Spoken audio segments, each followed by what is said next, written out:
বিসমিল্লাহির রহমানির রহিম। পরম করুণাময় অসীম দয়ালু আল্লাহর নামে শুরু করলাম। আমি সমাধান করেছি, করব। সামনের দিকে আমার যতক্ষণ পর্যন্ত এই প্রাণ আছে দেহর মধ্যে, ততক্ষণ পর্যন্ত আমি চেষ্টা করব। আর যদি অন্য অসুখ হয়, সেটা হলো ভিন্ন হিসাব। যতক্ষণে আমি ভালো থাকব, ততক্ষণ পর্যন্ত তোমাদের জন্য কথা বলবো।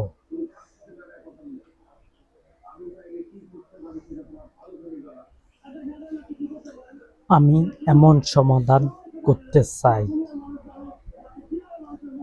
যখন আমার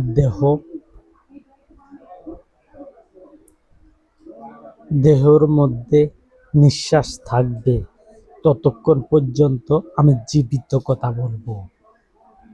আর আমি তোমাদের সাথে আছি অনন্তকাল। যতদিন যাবে ততদিন পর্যন্ত আমি তোমাদের সাথে রয়েছি। নির্বাচন, রাজনৈতিক সমস্যার সমাধান কিভাবে করতে হবে, আমি বন্ধ করে দিলাম ঝগড়া বিবাদ। কেমনে আমি ঝগড়া বিবাদ বন্ধ করতেছি, সেইটা তোমরা জানবে, আমার কাছ থেকে জানবে যে আমি কেমনে সমাধান করলাম। ক্ষমতার মধ্যে যাওয়ার জন্য যেমন আছে বিএনপি, জামাত, আওয়ামী লীগ আগে ছিল।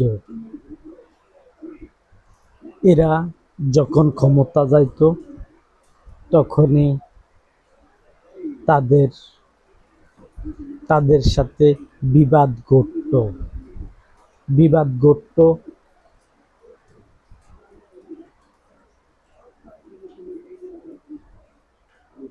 যেমন বিবাদ ঘটত সংসদে যাওয়ার জন্য স্বতন্ত্র প্রার্থী থেকে তারা দাঁড়াতো মাঠ পর্যায়ে, এতে সংঘর্ষ হতো। একটা দলের মধ্যে থেকে যখন দুইটা আগা বাড়ে যায়, তখন সংঘর্ষ হতো। তখন বিরোধী পক্ষ কেউ জিতত। বিরোধী বলতে যারা দল থেকে মনোনয়ন পায় না, তারা ঝগড়া বিবাদ করত। আওয়ামী লীগ বনাম যারা আওয়ামী লীগই করত, স্বতন্ত্র থেকে দাঁড়াতো এবং বিজয় হতো। এটার কারণে প্রত্যেকটা আসনের মধ্যে ঝগড়া বিবাদ হতো। আর আমি সেটা বন্ধ করব। আমি সেটাকে বন্ধ করতে চাই। যেমন হলো, কোনো দল যদি ভোটে দাঁড়াতে হয়, তাহলে 50% সে ভোটে দাঁড়াতে হবে। এবং দাঁড়ানোর পরে তারা যদি ক্ষমতা আসে, তাহলে কিন্তু তারা ক্ষমতা গ্রহণ করতে পারবে। আর আমার দল যদি 50%-এর নিচে হয়, নির্বাচন কমিশনার যেন আমার দলকে বাতিল করে দেয়। সেইটা বাতিল করতে সহজ। যারা 50 না হবে, তাদের ডিসিশন বাতিল হবে।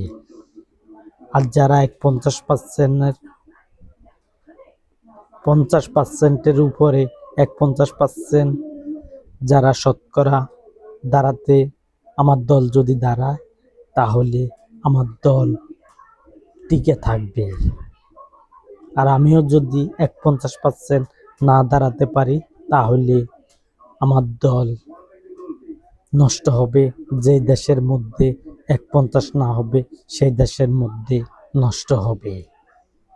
আমি যা বলছি তোমাদেরকে ভালোর জন্য কথাগুলো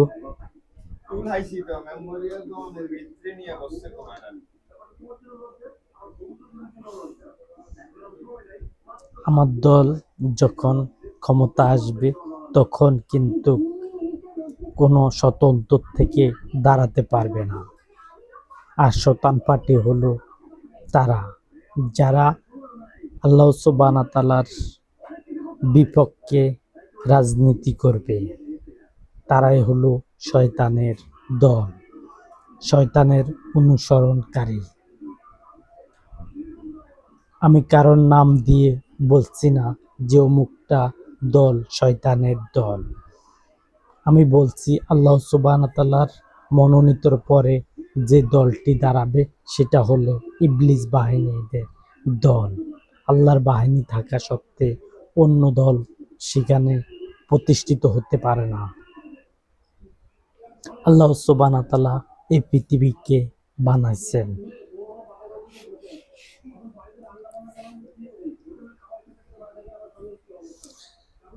এই পৃথিবীকে বানাইছেন তোমাদের জন্য, তোমাদের মাঝে সমাধান করার জন্য আল্লাহ সুবহানাহু ওয়া তাআলা এই দলটি বানাইছেন। যেমন আল্লাহ সুবহানাহু ওয়া তাআলা বলছেন, আমি তোমাদের জন্য মনোনীত ধর্ম করেছি ইসলাম। সেটা কি 40 বছরের জন্য?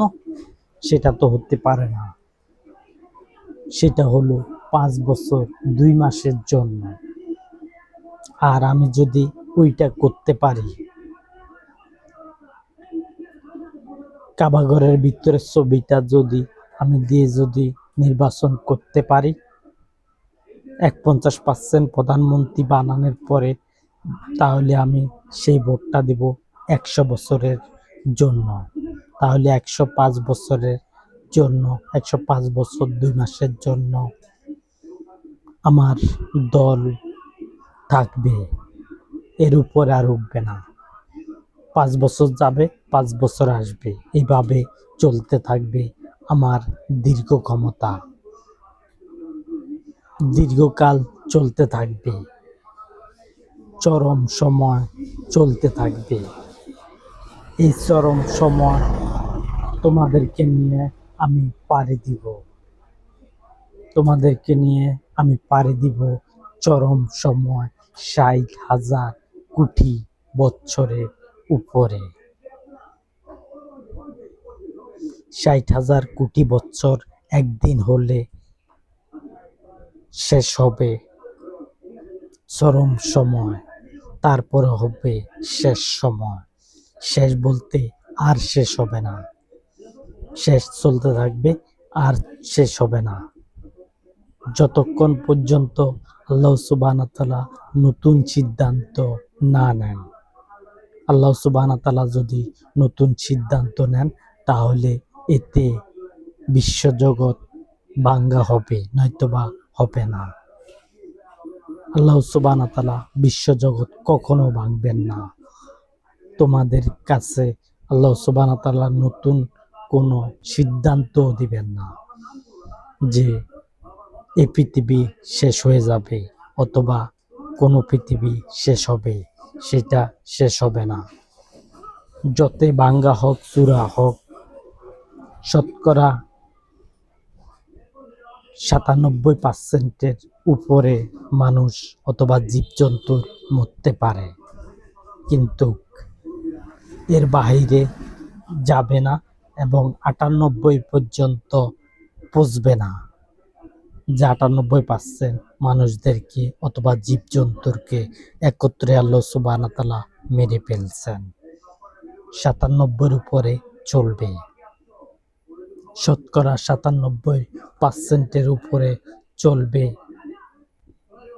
এটা দিয়ে এই বিশ্বজগৎ ভাঙচুর হবে না। আমি তোমাদের জন্য ন্যায়ভিত্তিক কথা বলতেছি, যেন ইসলামকে আমি প্রতিষ্ঠিত করতে পারি। আর আমি তো মূল চাবিকাঠি কোনখানে সেখান থেকে আমি ধরলাম। যেমন রয়েছে স্বতন্ত্র থেকে ভোটে দাঁড়ানো, তার মানে প্রত্যেকটা আসনের মধ্যে আমি বিবাদ বন্ধ করে দিলাম এবং এই বিবাদ চলবে না। কেউ স্বতন্ত্র থেকে দাঁড়াতেও পারবে না। যাকে অনুমতি দেওয়া হবে সে দাঁড়াতে পারবে ভোটের মধ্যে। আর আমার দল যে যে যোগ্য তাকে দেওয়া হবে প্রধানের মধ্যে। যেমন আমি প্রত্যেকটা আসন থেকে ৩ জনকে বাছাই করব। সেই ৩ জনের যে কোনো একজনকে সরকার,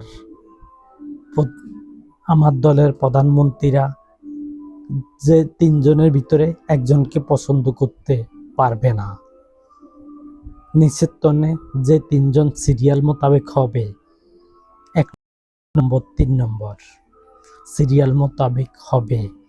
যে ১ নম্বরে থাকবে নির্বাচন করে সে নির্বাচন করে আসতে হবে এবং সেখানে আমার ছবিও থাকবে এবং আমার সিস্টেমের মধ্যে থাকবে যে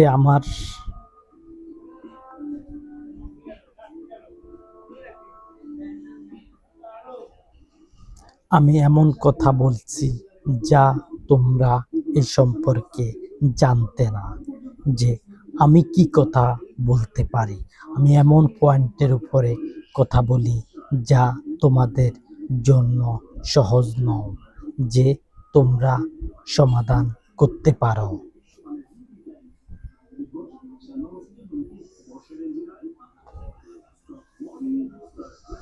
আর আমি কিন্তু অবশ্যই একজন কলকি।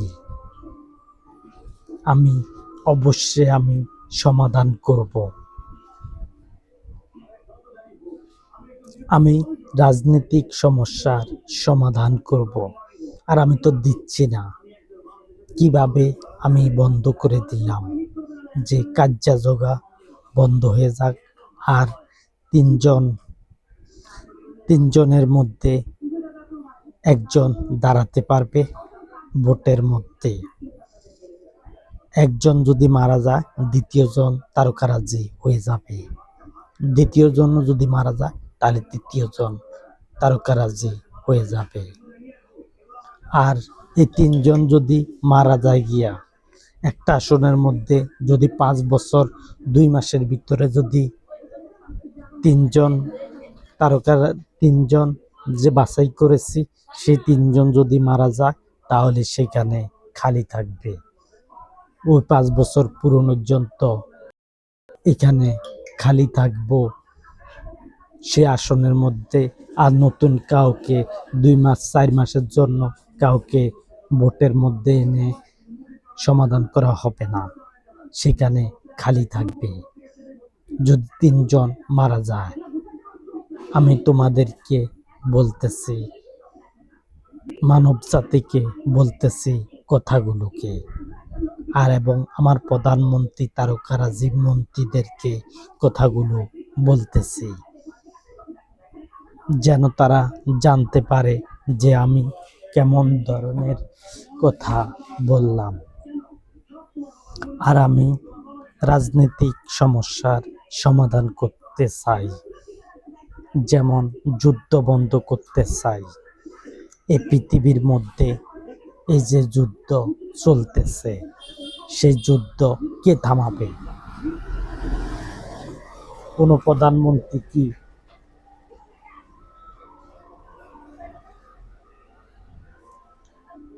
কোনো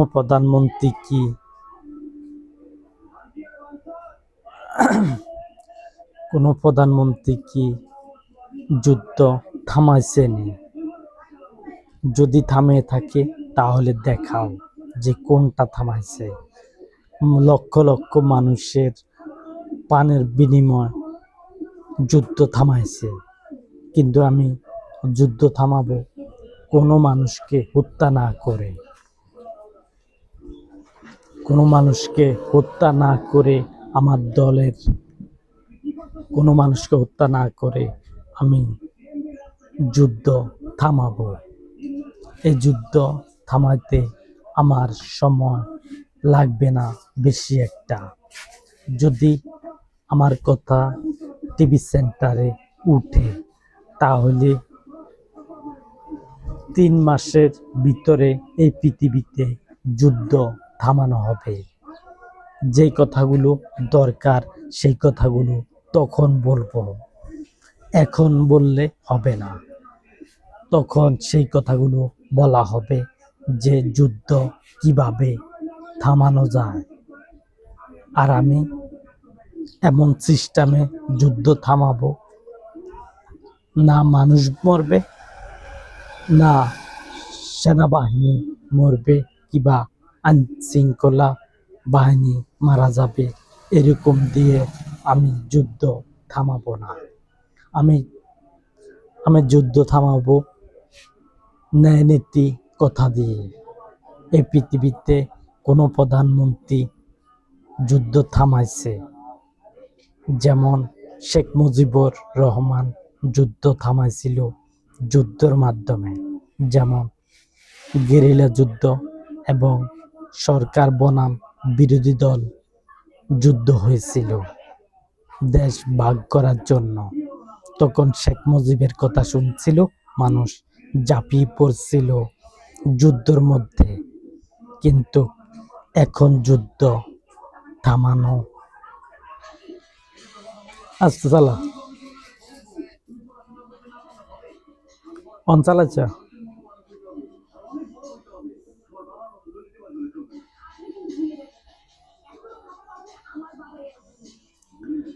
যুদ্ধ কিভাবে থামাতে হবে সে সম্পর্কে আমার ধারণা রয়েছে যে যুদ্ধ থামবে না, সেরকম হবে না।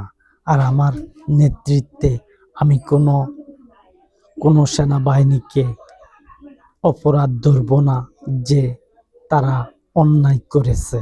অন্যায় করেছে সরকার, প্রধানমন্ত্রীরা অন্যায় করে, ধরলে আমি প্রধানমন্ত্রীদেরকে ধরব, নয়তোবা ধরব না কাউকে।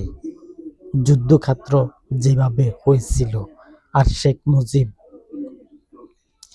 মুজিব জয় হওয়ার পরে যুদ্ধ থামছে, যেমন 30 লক্ষ লোকের প্রাণ যাওয়ার পরে তারপরে থামছে যুদ্ধ। তার আগে কি থামছে? সে কি ন্যায়ভাবে যুদ্ধ থামাইতে পারছে?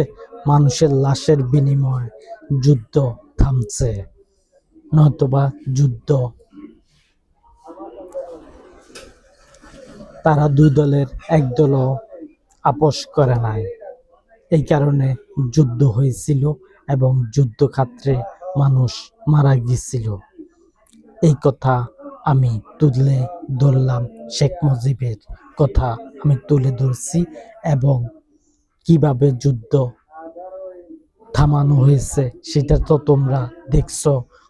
এবং তোমরা ইতিহাসের দিকে তাকিয়ে দেখো, পূর্বের দিকে তাকিয়ে দেখো কেমন মানুষ মারা গেল যুদ্ধে বিভিন্ন দেশে। আর সেগুলো যেন দেখানো হয় টিভি সেন্টারে, যেন সেগুলো দেখানো হয়। আমার দল যুদ্ধ দিয়ে আমার দলকে আমি বিজয় করব না। আমি বিজয় করব যুদ্ধ ছাড়া। আমি যুদ্ধ ছাড়া আমি দেশে শান্তি ফিরাবো, প্রত্যেক দেশে যুদ্ধ থামাবো, এমন কথা বলবো যা যুদ্ধ থামতে বাধ্য।